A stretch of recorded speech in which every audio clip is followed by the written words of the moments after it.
Who's this? Hey, it's Jenny and Bushes. How's it going, guys? Good. How you doing?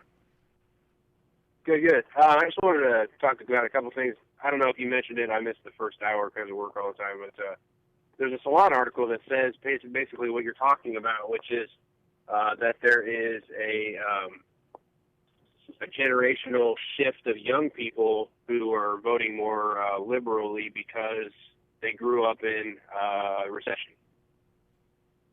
Yeah, it's And interesting. I don't know. I'll check out that There's, piece. I haven't seen it. I haven't seen that piece, but Yeah. there was a article in New York Magazine, I think at least a year ago, it was a while ago, that was some of the first wave of polling that I think Peter Beinart used. You and Cliff talked about it.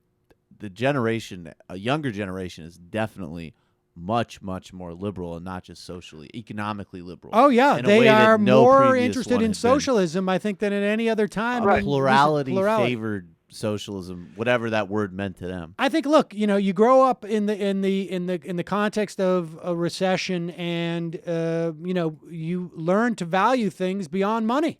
I think that's that, and I think that a lot of policies that were abstract for previous generations are in operation now, Yeah. and we see it. Like, okay, great way to fiddle around with, And- loans for college as an example. That means we have higher interest rates, more, it's not an abstraction. It's actually in operation, and we don't like it. I would also argue that we are seeing the blowback from the Republican 30-year project of creating cultural and sort of electoral identification with a raft of regressive social ideas that the younger generation rejects. In other words, for the right to be a deficit hawk is the same as being a homophobe, is the same as being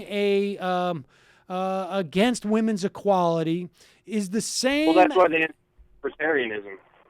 What's that? That's why they invented libertarianism or resuscitated libertarianism to try to weasel around that. I think there's something to that.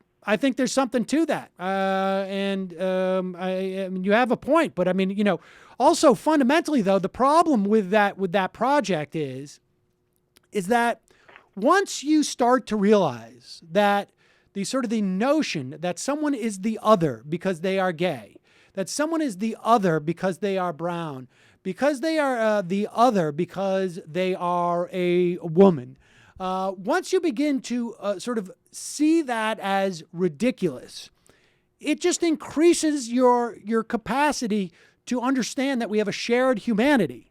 And once you have that notion that we have a shared humanity, it becomes that much harder to buy into this notion that that God has decreed that there should be such a disparity between winners and losers in our society that we should basically crap all over the losers. I mean, I think, there is something to that I think, we have yet to really fully grasp.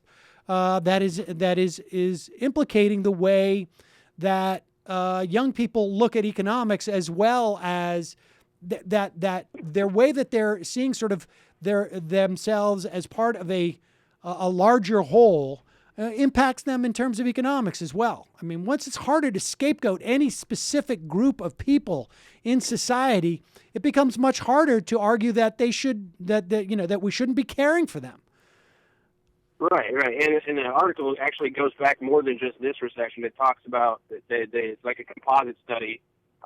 They had information from back in the Great Depression, and then they also kind of tied in some Vietnam stuff to it, like people who were around kids during draft age became more anti-war in general.